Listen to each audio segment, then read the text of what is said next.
Flamingo book की सबसे ज़्यादा इम्पोर्टेंट जो हमारी पोएम है, जिसका नाम है माई मदर एट 66।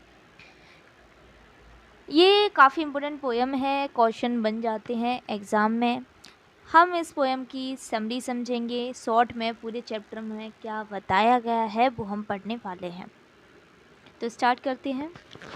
इस कविता में एक पुत्री की अपनी वृद्ध माँ के प्रति संवेदना दर्शाई गई है। संवेदनाएं मतलब फीलिंग्स, कि एक डॉटर की जो फीलिंग है उसकी ओल्ड एज मदर के लिए वो इस चैप्टर में दर्शाई गई हैं।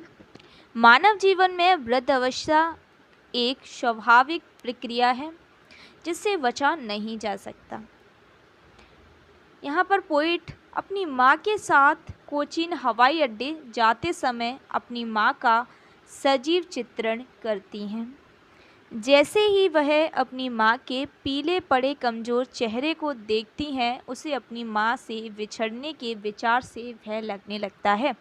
मतलब बेसिकली क्या बताया गया है इसमें, कवित्री कहती हैं कि जब वो कोचीन जा रही थी हवाई अड्डे पर अपनी माँ के साथ, तो उसकी माँ क्या थी, ओल्ड थी, तो उनका ना पीला सा चेहरा पड़ गया था उसकी माँ का। तो जब वो जो पोइट हैं वो अपनी माँ को देखती हैं तो उन्हें कैसा विचार आता है, माँ से बिछड़ने के विचार से उन्हें भय लगने लगता है।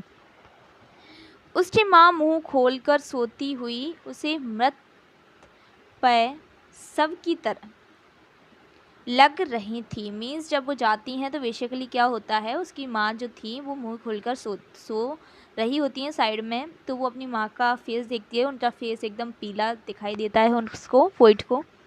और उसकी जो माँ लेटी हैं वो उसको कैसे दिखाई देती हैं, सब की तरह दिखाई देती हैं, क्योंकि उनका चेहरा एकदम पीला सा पड़ गया है और उनकी जो स्किन है वो मतलब काफ़ी कमज़ोर सी लग रही हैं। वह यह देखकर दुखी होती है और अपना ध्यान दूसरी तरफ हटाने और गाड़ी के बाहर देखने लगती है। मीन्स पोइट को ये सब अच्छा नहीं लगता कि वो अपनी माँ के प्रति ऐसा सोच रही हैं। उसको क्या होता है, उसको दुख महसूस होता है। ठीक है, तो इन्हीं सब ये जो फालतू के जो नेगेटिव थॉट्स थे उससे अपना पीछा छुटाने के लिए उन्हें क्या किया, गाड़ी के बाहर झांकने लगे पोइट। वह इन नकारात्मक अनचाहे विचारों को दूर हटाना चाहती थी। वह भागते हुए पेड़ों को और खेलते हुए बच्चों को देखती हैं। जब भी हम गाड़ी में जाते तो हमें पेड़ ऐसे लगते हैं जैसे क्या है, भाग रहे हों।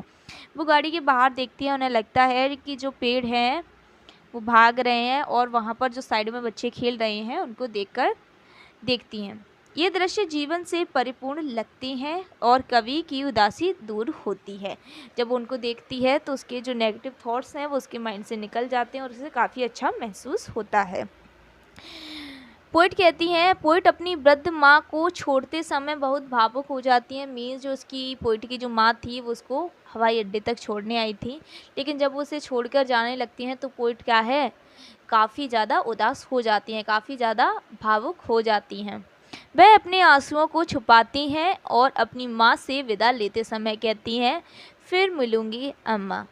यह कविता माँ और पुत्री के खूबसूरत भावपूर्ण रिश्ते को दर्शाती है।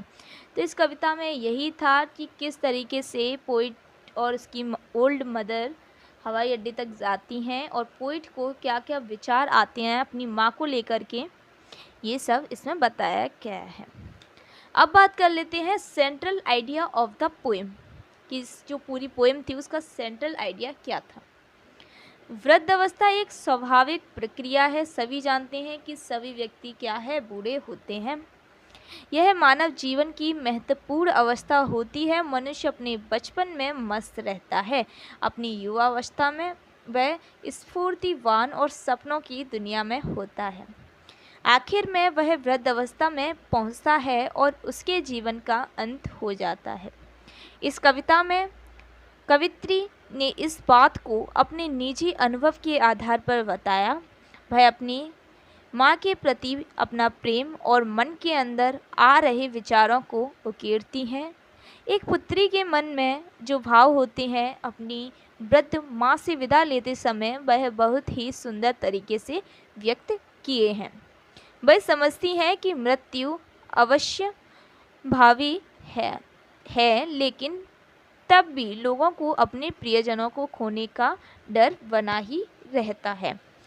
तो ये हमारी प्यारी सी पोएम थी, काफ़ी अच्छी पोएम थी कि किस तरीके से उन्हें एक मदर और डॉटर के बीच का जो भावपूर्ण जो संबंध था उसके बारे में हमें बताया गया है।